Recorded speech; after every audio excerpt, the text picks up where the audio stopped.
తాగొచ్చి 10 మంది నా పరువు తీస్తారా? నలుగురులో నన్ను నవ్వులు పాలు చేయాలని చూస్తారా? అసలు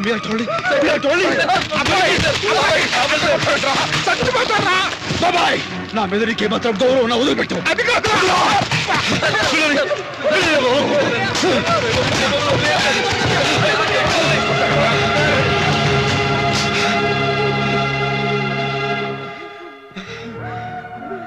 ఇన్నేళ్ళు ఏది కాదనకుండా మీరు అడిగినవన్నీ ఇచ్చాను.